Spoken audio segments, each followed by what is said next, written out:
하나님의 나팔소리 찬양을 들으면서 제가 예전에 한번 여러분에게 간증을 한 적이 있는데 그 생각이 다시 한번 났어요.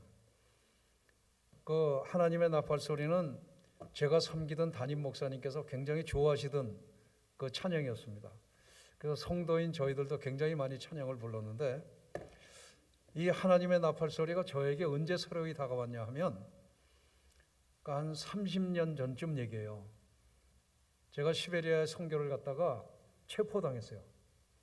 체포를 당해가지고 그 군인들한테 체포가 당했는데 감옥에 들어갔어요. 근데 그 군인들의 감옥이 굉장히 작습니다. 굉장히 작고 굉장히 추워요.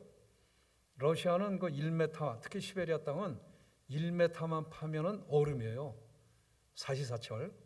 그러니까 얼마나 춥습니까? 추워가지고 앉아있지도 못하고 제가 왔다 갔다 했어요. 그 좁은 공간에서 왔다 갔다 하다 너무 다리가 아파서 이렇게 앉았어요. 그 예전에 그 화장실에 앉는 자세로 이렇게 앉았는데 바로 제 앞에 문이 있더라고요.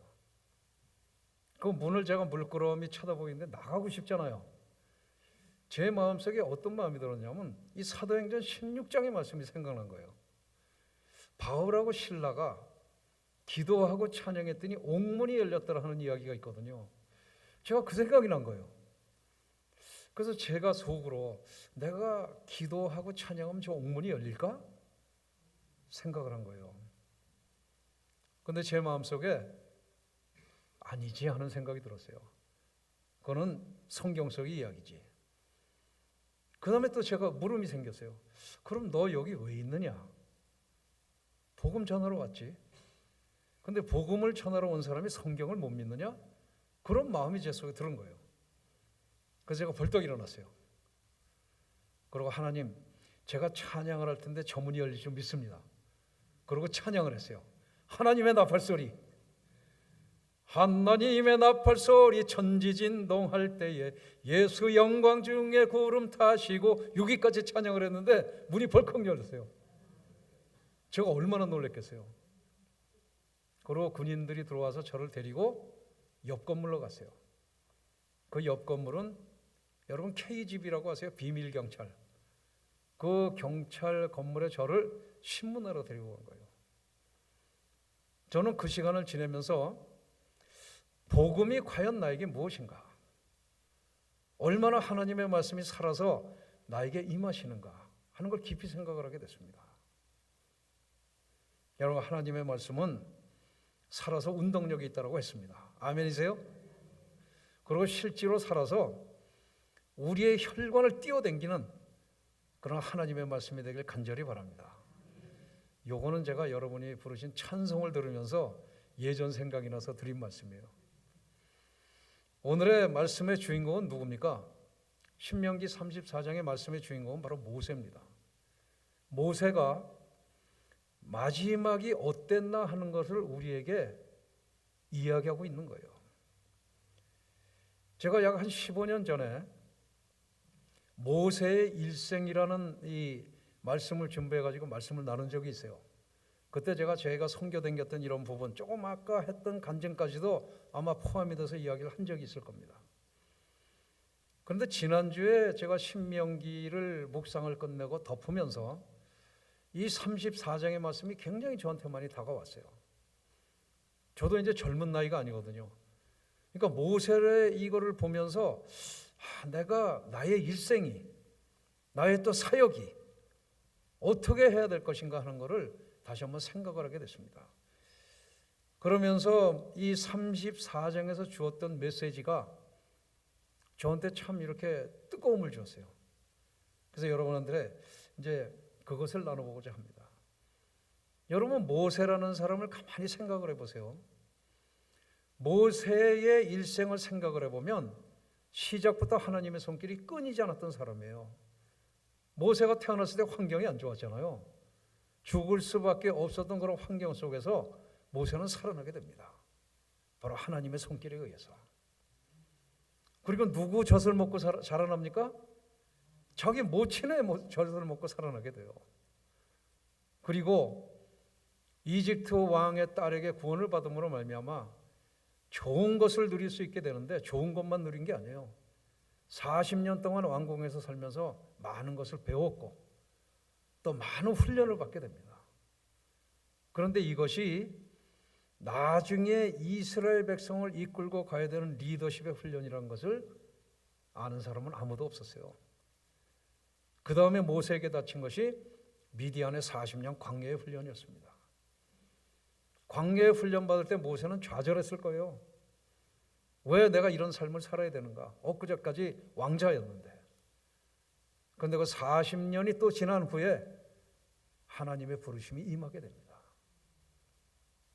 그러고 마지막 인생의 40년이 이스라엘 백성을 이끌고 가는 그런 행위를 했던 모세라는 걸 우리가 알 수 있습니다. 그리고 신명기 34장에서 말씀을 보면 모세의 120년의 삶, 40년의 사역, 이것을 우리가 다시 한번 볼 수가 있다는 겁니다. 우리는 그렇기 때문에 하나님께서 함께 하셨던 이 모세의 일생이 우리에게 굉장히 부러움으로 다가옵니다. 나도 모세와 같았으면 좋겠다. 여러분 그런 생각 안 들어요? 저도 그런 생각이 들었거든요. 그런데 어느 날 하나님을 알아가면 알아갈수록 느꼈던 것이 뭐냐면 하나님은 나의 하나님이라는 거예요. 나와 함께 하시는 하나님이라는 거예요.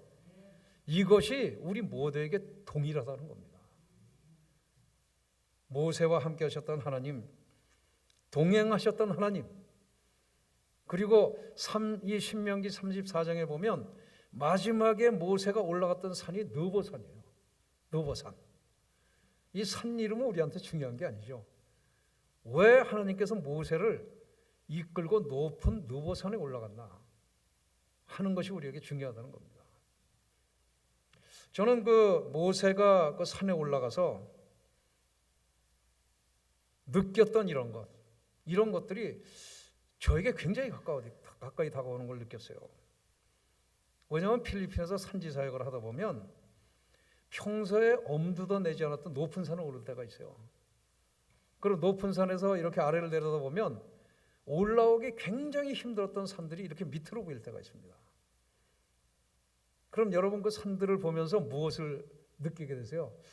저 산은 내가 이렇게 올라왔던 산, 그리고 저 산 어떤 마을에서 내가 어떻게 복음을 전했고 하나님께서 어떻게 하셨지. 그 다음에 저쪽 산은 내가 2달 전에 올라왔던 산인데 거기서 복음도 못 전하고 쫓겨났지. 그런데 다른 마을에서 복음을 전하다 내려가다가 그 마을에 들렸더니 미안하다 그러면서 다시 복음을 전하게 해서 많은 사람들이 복음을 접했던 것이지. 여러분 높은 곳에서 내려다보면 우리들이 지나온 길을 볼 수가 있습니다. 모세가 보고 있는 것이 바로 그것이라는 거예요. 오늘 성경에 보면 여러 땅, 또 산들을 이렇게 바라보고 있는 모세를 볼 수가 있습니다. 근데 모세가 본 것이 땅과 산을 보고 있었을까요? 저는 이 말씀을 묵상하면서 느꼈던 것이 뭐냐면 모세가 지금 보고 있는 것은 하나님께서 함께 하셨던 광야 40년간에 함께 하신 그 하나님의 손길을 모세는 보고 있었던 것이라는 겁니다. 제가 아까 모세가 부럽지 않냐고 말씀드렸죠. 우리가 살아왔던 생이 있어요. 하나님께서 함께 하셨던 우리의 삶이 있습니다. 이 삶이 모세와 별로 다르지 않다는 거예요. 여러분 모세를 생각하면 생각나는 것이 뭐 있습니까? 광야하면 만나가 생각나잖아요. 여러분 우리의 만나는 뭡니까? 똑같이 먹는 것이라는 겁니다. 여러분 숟가락으로 이렇게 밥을 퍼가지고 여러분 쌀을 셔본 적 있어요? 없죠? 한 그릇에 얼마나 많은 쌀이 있을까요? 여러분 평생 동안 먹었던 쌀알을 생각해 보세요. 얼마나 많은지. 그 한 알 한 알이 하나님의 손길에 의해서 자라난 쌀알이라는 겁니다. 이스라엘 백성들이 40년 동안 광야를 다니면서 신발이 떨어지지 않았대요. 옷이 헤어지지 않았대요. 여러분 오늘 가서 옷장 열어보세요. 그 옷장 열어보시면 앞으로 40년간 입을 옷이 충분히 있는 걸 알 수 있어요. 신발장을 보세요. 좀 강조해서 얘기하면 앞으로 40년간 신을 신발들이 여러분에게 있어요. 제가 가끔 제 옷을 이렇게 정리를 해가지고 산지조에 가서 줄 때가 있어요. 옷이 얼마나 많은지 몰라요. 가끔 한국 교회에서 그 옷을 저에게 보내줄 때가 있어요. 어마어마해요. 질도 좋고. 우리에게는 광야 40년을 지냈던 이스라엘 백성 못지않아 하나님의 손길이 있다라는 겁니다. 아멘이세요? 우리가 그것을 느낄 때마다 우리 속에 은혜가 넘치는 거예요. 감사가 넘칠 수 있고, 그리고 나의 하나님이 진짜 살아계신 하나님이라는 것을 우리는 느끼기 시작한다는 겁니다. 그것이 우리의 실생활에 얼마나 중요한 일일까요? 모세는 느보산 꼭대기에서 그것을 느꼈을 거라는 겁니다. 자기와 함께 하셨던 하나님, 홍해를 갈르셨고 10가지 재앙에 함께 하셨고 이스라엘 백성들에게 만나와 메추라기 물을 줬던 하나님, 그 하나님을 생각하지 않았겠어요? 그 가슴이 얼마나 뜨거워졌을까요? 우리는 삶을 살아가면서 이런 뜨거운 마음을 뒤돌아보는 시간이 많아야 되리라고 믿습니다. 그러면서 모세가 느꼈던 것은 뭐겠어요? 나는 여기까지다요. 왜냐하면 하나님께서 너는 여기까지다라고 말씀하셨거든요. 저는 이 모세에게 말씀하신 너는 여기까지다 하는 게 저에게 말씀하시는 것 같았어요. 여러분은 어떠세요? 너는 여기까지다라고 하면 미진한 것 있지 않으세요? 내가 이것 좀 더 해야 되는데, 기도 좀 더 해야 되는데, 성경 좀 더 읽어야 되는데, 이런 마음이 우리 속에 있어요. 미진한 부분이. 바로 모세를 데리고 느보산에 올라가신 하나님께서 저는 우리에게 주시는 메시지가 그거라고 생각합니다. 높은 곳에서 많은 평지를 바라봤고 산을 바라봤던 모세의 눈이 우리의 눈이 되시기를 바라시는 거예요. 지나온 삶, 또 지나온 신앙생활 이런 걸 돌아보라는 거예요. 그리고 돌아보고 미진한 데가 있느냐라고 물어보시는 거예요. 미진한 데가 있다면 여기까지가 아니죠. 우리의 앞날은 새로운 느보산을 바라보면서 걸어갈 수 있는 시간이 허락된다는 것을 가르치고 있는 것을 볼 수 있게 됩니다. 저는 그 필리핀에 가서 다시요. 제가 선교를 시작할 때 제가 딱 한 가지 이 마음속에 작정한 것이 있습니다. 그것은 뭐냐면 내가 선교를 갈 때 복음이 들어가지 않은 것만 들어가서 복음을 전하리라. 그러다 보니까 어디를 가게 됐어요? 오지를 가기 시작했다는 겁니다. 그리고 그 사역은 지금까지도 이어지고 있어요. 제가 필리핀에 가면서 복음만을 전하리라라는 마음으로 갔거든요. 근데 복음을 전하다 보니까 이 사람들에게 예배가 있게 해야 되겠고 예배를 있게 해야 되겠다라고 생각을 하니까 교회를 건축하기 시작했어요. 처치 플랜터가 갑자기 됐어요. 복음을 전하다 보니까. 복음을 전하면서 많은 지역을 댕기다 보니까 사람들이 많이 아픈 것을 알게 됐어요.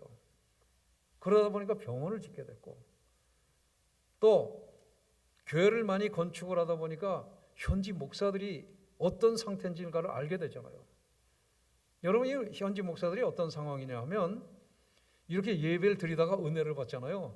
그럼 저 목회할게요. 그럼 그 다음날 목사예요. 이분들에게 설교를 어떻게 해야 되는지, 목사는 어떻게 해야 되는지, 성찬은 어떻게 하고 세례를 어떻게 해줘야 되는지 가르쳐줘야 될 거 아니에요. 그래서 목회자 신학교를 시작하게 된 겁니다. 그러니까 이 목사님들이 와서 저한테 그래요. 저 선교사님 이번 주일날 예배 끝나고 세례를 줘야 되는데 어떡하죠? 그럼 내가 가죠. 그럼 거기는 다 물속에 들어갑니다. 그럼 물속에 들어가서 따라해라. 그러면서 제가 이제 성부와 성자와 아들이 세배를 준다는 이런 이야기를 따라해. 그러고 가르쳐 줍니다. 이것이 필리핀의 상황입니다. 그리고 이 복음만을 전하는 것이 아니라 여러분들 자녀를 가르치십시오.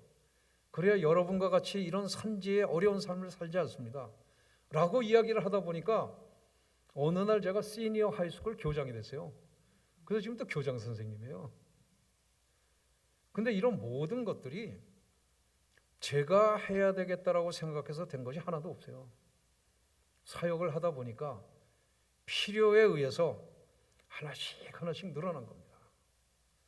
그리고 뒤를 돌아다 보니 해놓은 것이 의외로 많은 걸 알게 됐어요.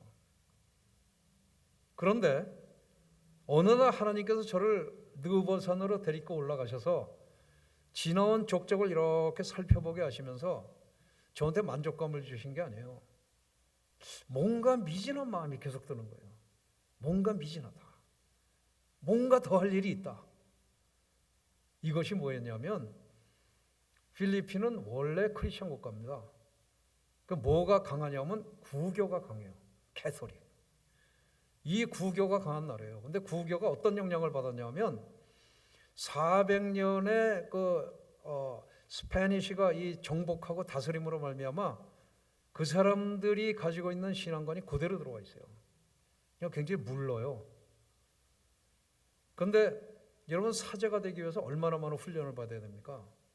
근데 개신교의 목사님들은 90% 이상이 어느 날 저 사역할게요. 그래서 목사가 되신 분들이에요. 그리고 산지족에는 조금 다른 시스템이 있어요. 예전에 선교사님들이 그 산지 선교를 하면서 거기에는 목사님들이 없어요. 오지도 않고. 그러니까 어떤 시스템을 만들었냐면 장로 제도를 만들어 놨어요. 그래서 교인들 중에 3명의 장로를 뽑습니다. 그래서 이 장로님들이 2년 동안 설교하고 세례하고 성찬하고 다 하는 거예요. 그리고 7일까지. 그러니까 이 장로님들하고 엊그제 목사님들하고 된 목사님들하고 제대로 인도해 주지 않고 가르쳐 주지 않으면 구교하고 너무 갭이 커가지고 이야기가 안 되는 거예요. 그리고 이 구교의 사제들이 신교의 목사들, 장로들을 사역자로 취급도 안 합니다. 여러분 당연하지 않겠어요? 이 갭을 최대한 줄여지는 것이 선교사로 남아있는 동안에 내 사역이 되겠구나 하는 것을 느낄 수가 있었어요.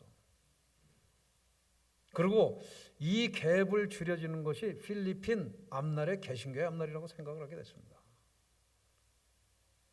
저는 필리핀의 많은 곳을 다니면서 복음을 전했어요. 세섬 빼고 마닐라가 있는 루선섬, 그 다음에 많은 선교사가 있는 세부, 그 다음에 너무 먼 팔라완, 이 3군데의 섬만 빼놓고는 거의 모든 섬을 다니면서 전도를 하고 교회를 개척하고 그랬어요. 그러다 보니까 많은 목사님들을 알게 됐어요.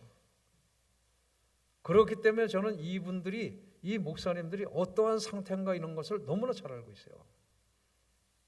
저는 하나님께서 이런 마음을 주신 것이 결코 지나가는 마음이 아니라고 생각을 합니다. 내가 알고 있는 지역과 이 많은 목사님들에게 바른 신앙관을 심어줌으로 말미암아 필리핀 개신교의 앞날에 흔적을 남겨야 되겠구나 하느니 또 하나의 비전을 갖게 된 겁니다.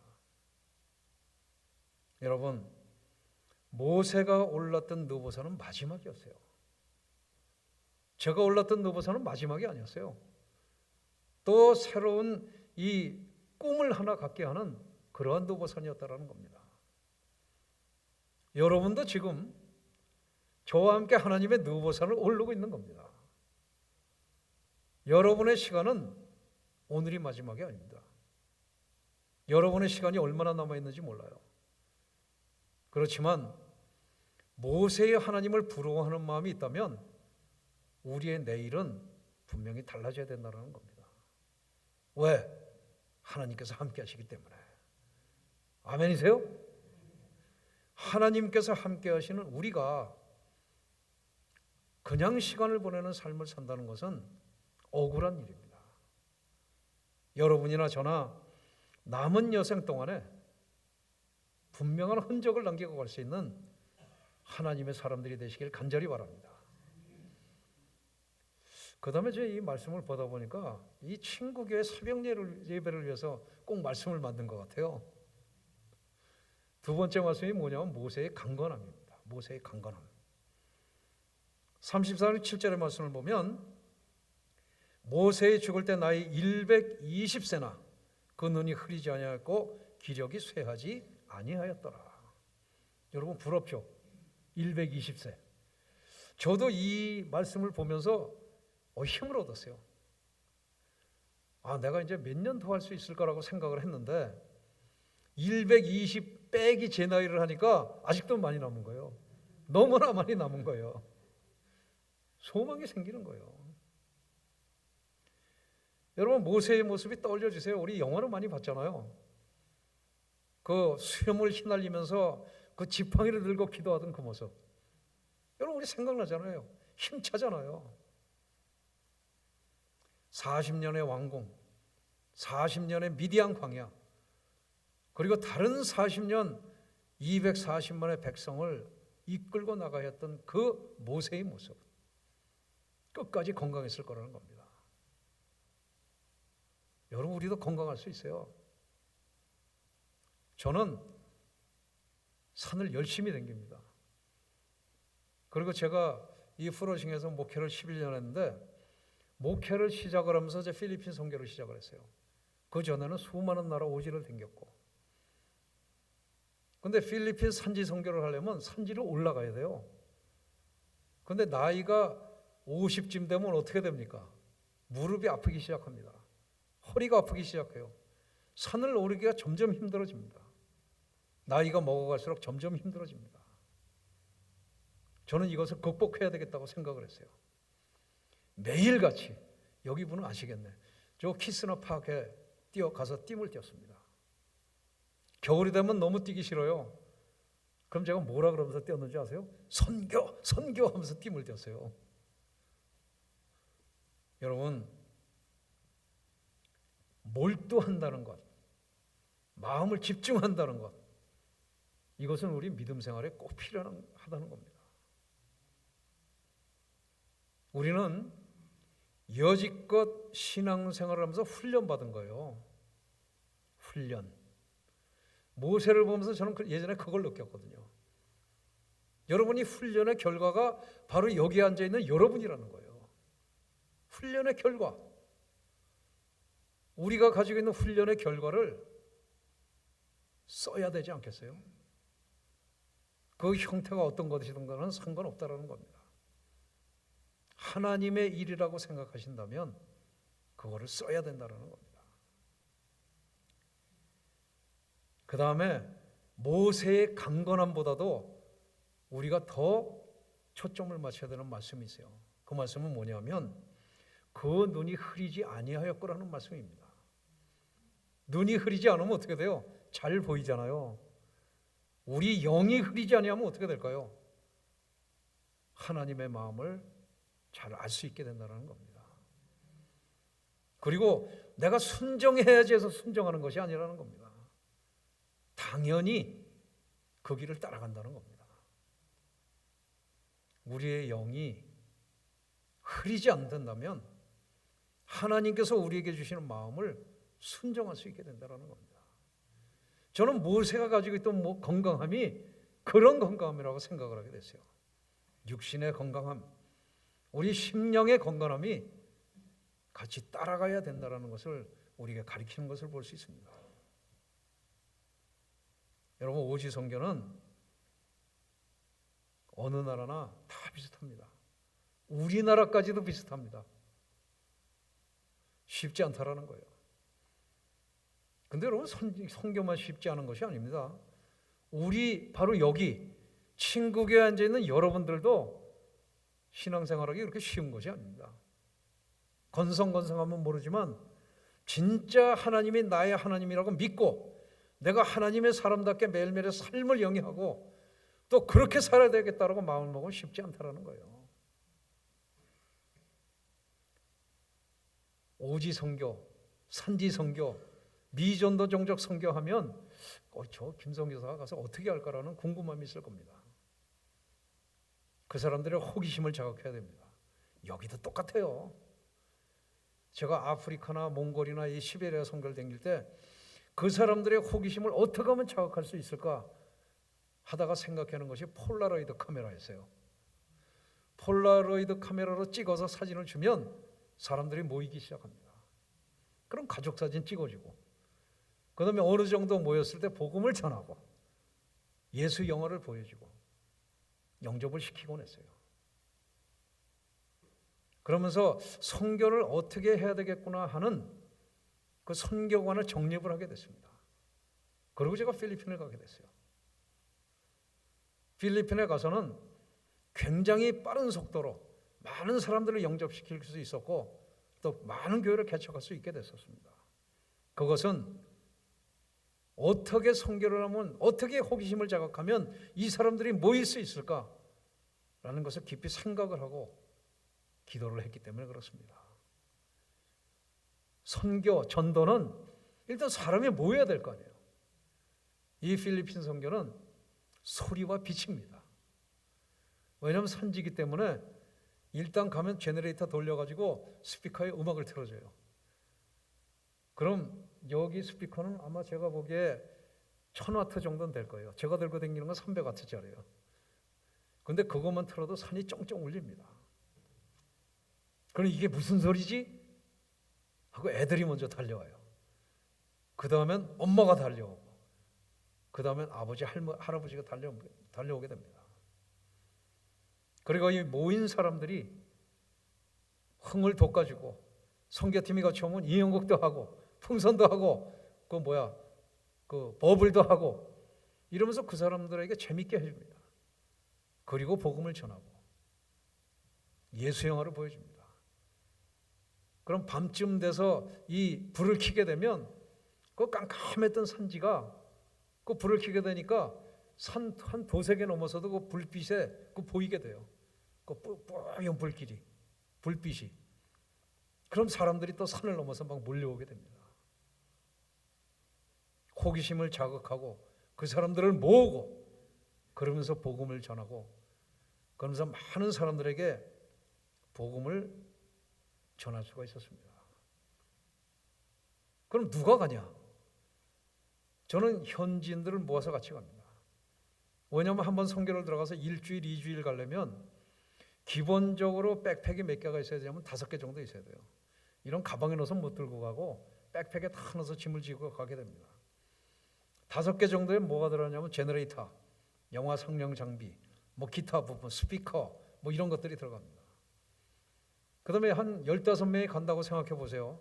일주일 먹을 양식. 그 다음에 어느 교회에서 이렇게 옷 같은 걸 보내주면 그거 나눠줄 거. 그러면 그것도 한 3백, 4백 돼요. 이렇게 해서 모여서 가면 보통 15명에서 20명이 들어가게 됩니다. 그 중에 한두 명은 길 안내자. 우리가 가야 되는 그 마을에 연고가 있는 사람. 여러분, 오지라고 하는 것은 공권력이 없는 곳이에요. 함부로 들어갈 수가 없는 곳입니다. 그렇기 때문에 반드시 연고자하고 같이 들어가야 됩니다. 산지 선교는 이렇게 이루어지는 거예요. 산으로 올라가다 보면 너무나 힘들어가지고 배낭을 팽개치고 에라 모르겠다고 누워버릴 때가 있어요. 그렇지만 땀이 식게 되면 요번에 가야 되는 이 마을에서 하나님이 어떻게 하실까? 그 궁금함이 또 일어나는 거예요. 그럼 일어나서 배낭을 메고 갑시다. 그러면서 앞장서서 또 걸음을 걷습니다. 오지 선교는 영성과 튼튼함이 같이 요구되는 것입니다. 이 34장 7절의 말씀과 같이 모세의 죽을 때 나이 120세나 그 눈이 흐리지 아니하였고 기력이 쇠하지 아니하였더라.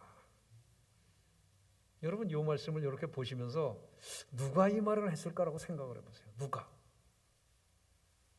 많은 백성들이 모세를 보고 있지 않았겠어요? 많은 백성들이 느꼈던 것이 저는 이것이라고 저는 믿고 싶어요. 모세를 보니까 눈이 흐리지 않았고 하나님의 말씀을 보는 눈이 흐리지 않았고 육신이 강건하였더라. 이거는 많은 백성들이 봤던 겁니다.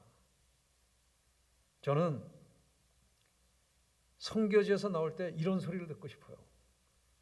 저 김선교사는 가는 그날까지 하나님의 말씀을 우리에게 또렷하게 전해줬고 산지에 다니면서 복음을 전하기를 게을리하지 않았던 선교사다. 전 이런 소리 듣고 싶어요. 여러분 옆에 누가 앉아 계십니까? 여러분과 같이 믿음 생활하는 분들이 앉아 계세요. 그분들한테 저는 여러분들도 모세와 같이 이런 이야기를 들을 줄 아는 여러분이 되길 바라요. 아멘이세요? 우리 한 사람 한 사람이 그런 얘기를 듣게 될 때 우리 친구교는 어떻게 변할까요? 그죠? 내 옆에 있는 사람이 나를 보고 야, 집사님은 권사님은 장로님은 하나님의 사람이야. 우리가 다 그런 소리를 서로 하고 듣게 된다면 우리가 섬기는 이 제단이, 이 교회가 어떻게 변할까 하는 거예요. 그런 교회 하나님이 찾고 계시지 않겠어요? 아멘이라는 겁니다.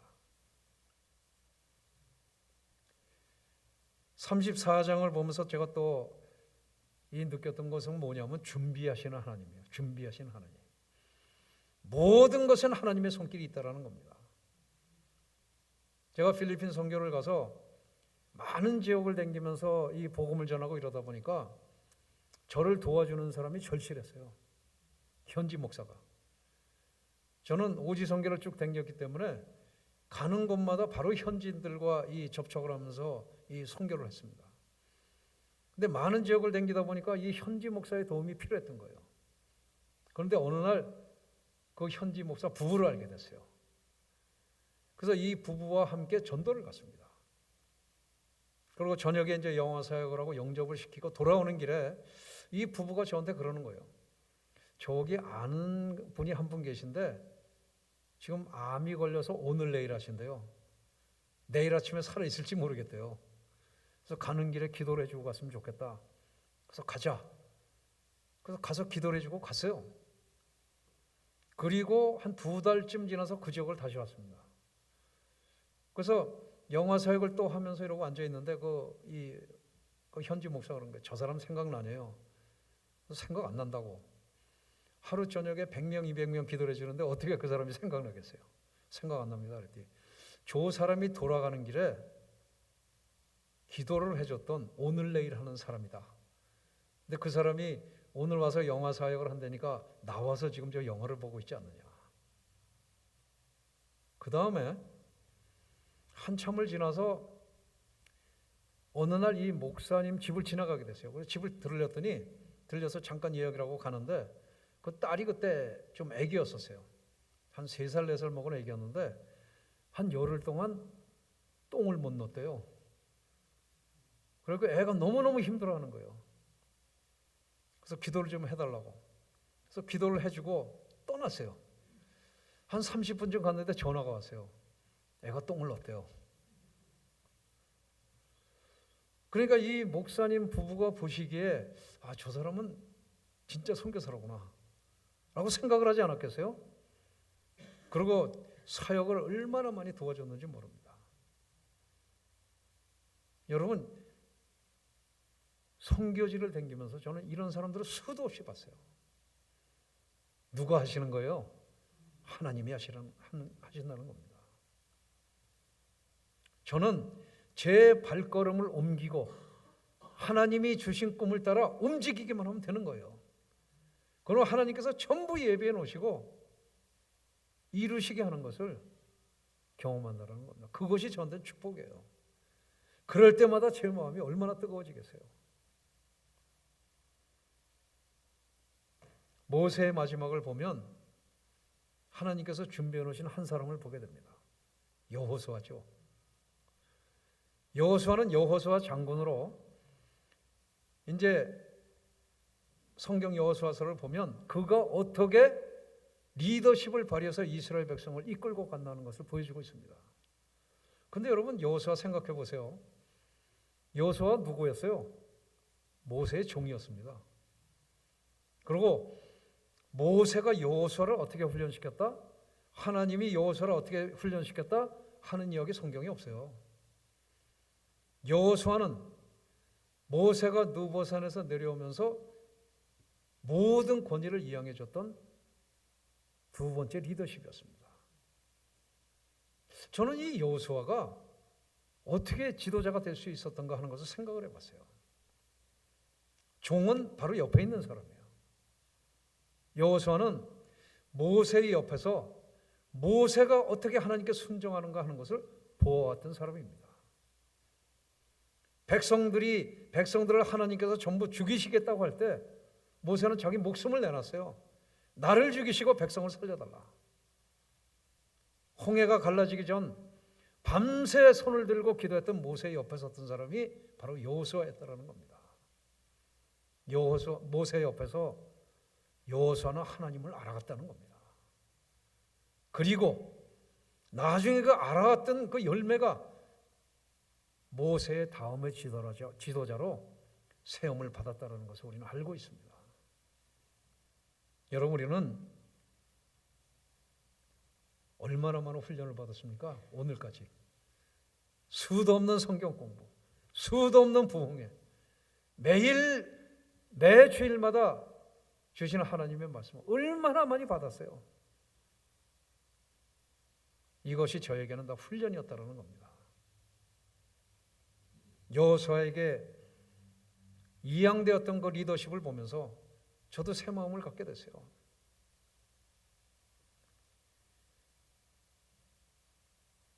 저도 성도 생활을 하면서 제 마음속에 꽉 차 있던 생각은 뭐냐면 나는 이 교회의 집사다.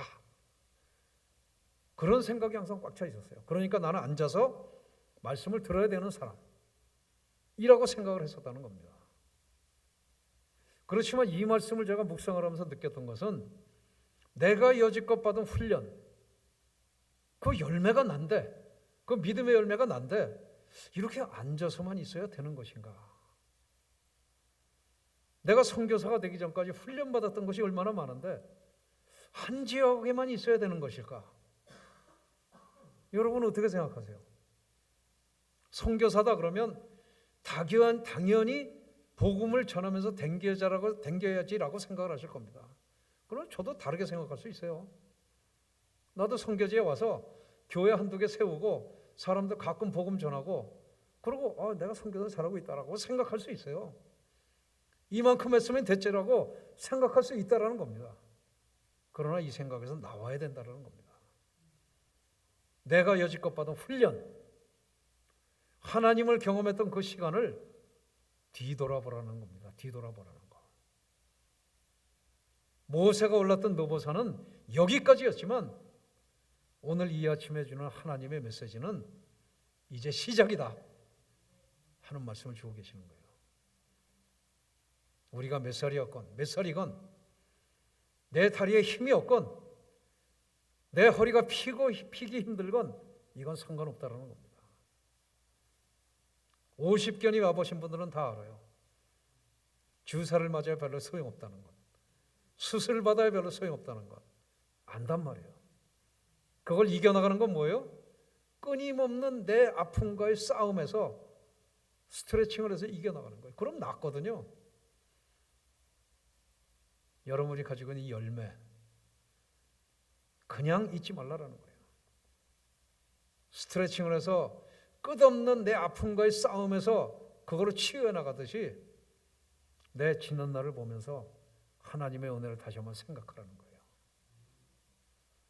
제가 아침에 여기 와서 기도를 하면서 30여 년 전에 제가 아침 새벽 예배 때 여기 와서 부르짖었던 그 생각을 했어요.